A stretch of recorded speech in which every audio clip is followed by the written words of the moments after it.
են։ Այս բաժին այսքանով ավարտեմ։ Նաև թեման, որի մասին ուզում էին խոսել, Նիկոլի ուրեմն եկեղեցու դեմ կարելի արդեն ասել, որ հիմնականում պարտված արշավն է, որ Նիկոլը սկսեց, դրա պատմության մասին չխոսեմ, արդեն բոլորս գիտենք, որտեղից սկսվեց, ինչ եղավ, բայց այս շաբաթ եւ այսօր արդեն կարծում եմ հստակ կերպով կարելի ասել, որ դա պիտի Նիկոլը եթե համարձակություն ունի, պիտի հռչակի դրա պարտության մասին եւ կամաց փորձի մոռանալության տալ, հույս ունենա, որ ժողովուրդը կմոռանա այս շրջանը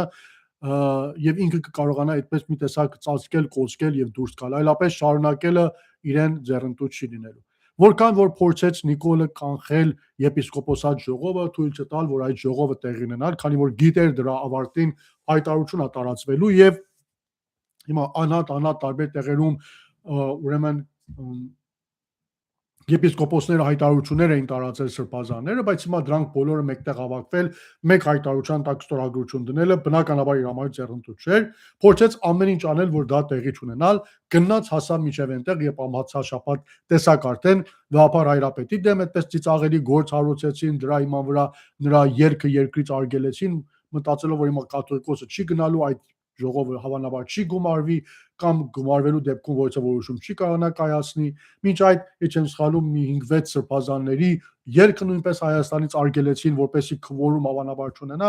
բայց դե այսօրվա տեխնոլոգիական զարգացման պայմաններում հնարավոր ցանկացած նույնիսկ եթե դու բոլորի երգներ արգելես, մեկը կա Zoom-ի հնարավորություն, հեռավար կապի հնարավորություն, դու կարող ես այդ կապը հաստատել եւ այդ կապը հաստատվելով արդեն տեսանք Վիեննայում, Ավստրիայում այդ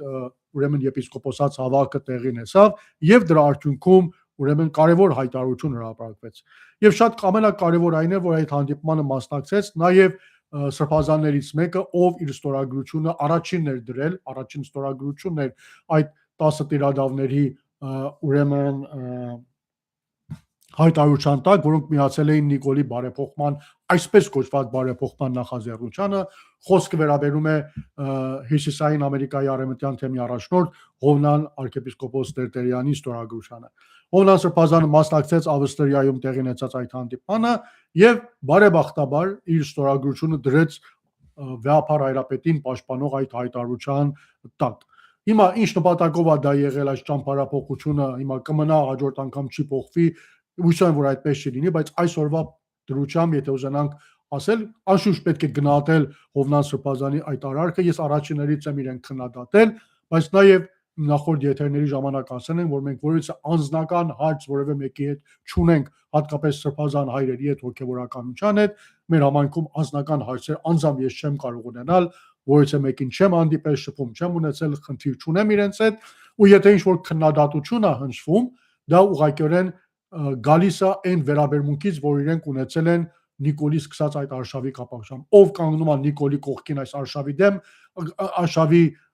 ընթացքում բնականաբար արժանանում է մեր քննադատությանը, մենք դեմ ենք գնում իրեն, ցավոք սրտի միշտ որ ժամանակաշրջան Հովնան սրբազանը այդպիսին էր, հիմա բարեբախտաբար ստորագրությունը այս կողմում է հայտնվել եւ ես ինձ մնում է գոնե այս պահի փուլով ողջունել եւ հույս ունենալ, որ այդ ստորագրությունը կմնա իր ուժի մեջ եւ հաջորդ անգամ կրկին ուրիշ ուրեմն փոփոխության ականատես չենք եղել։ Այդ հայտարարության մեջ շատ հստակ կերպով գրված էր, որ իրենց հավատարմություն են հայտնում Վեհապար Հայրապետին, իրենց հավատարմություն են հայտնում Մայրաթոր Սուրբ Էջմիածնին, եկեղեցուն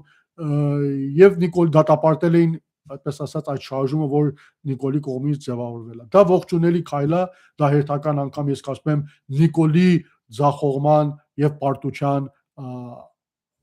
վկայությունը կարող է լինել։ Ես նույն օրն էլ գրեցի, որ Նիկոլն էր ասում, պիտի ես իմ ասֆալտ կրծեք, ես իմ բորդյուր լիզեք, իշխանեք, այդպես բաներ էր գրել։ Հիմա ինքն է որ կարծում եմ այդ օրվանից հետո հայտնվեց նույն իրավիճակում, տեսնելով այդ հայտարարությունը։ Իսկ այսօր արդեն գիտեք Սևանում ուրեմն մասնակցեց ինքը արարողության պատարագի, ինչպես ամեն շաբաթ է գնում անակնկալ կերպով մասնակցեց, բայց առաջին անգամվա համար իր ներկայությամբ չզեղչեցին Վեհապար Հայրապետի անունը, Վեհապար Հայրապետի անունը եկեղեցում հնչվեց, այն պայմաններում երբ Նիկոլը կար, սա էլ ես ասում եմ իր հերթական պարտություններ, ամոթալի պարտություններ, որ կրել է,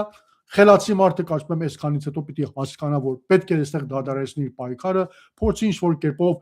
թողնել ժամանակի ընթացքում այս թեման փակվի եւ ժողովուրդը գուցե ինչ-որտեղ չեն մոռանալու, բայց հիմա դա դնեն իրեն բոլոր հիմարությունների կողքին, որ արելա, դրա վրայից, այդպես ասած, անցնեն մինչև մենք հասնենք ընտրությունների։ Հիմա Նիկոլը կարող է երկու գործ կարող անել, կամ հաշտվի իր պարտության հետ այս փուլում, հույսով եմ, որ այդպես կլինի, կհաշտվի, որ այս պայքարում ինքը ձախողել է, չի հաջողել եւ չի հաջողելու եւ հրաժարվի ամեն ինչից, կամ էլ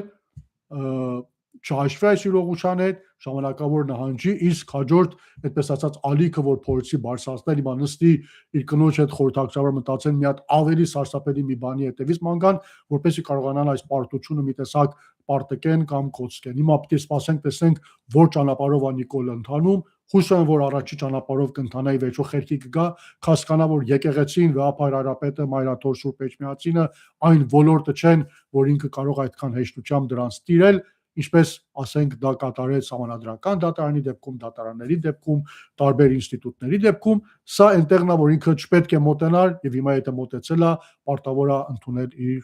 ուրեմն պարտությունը եւ նահանջել։ Եվ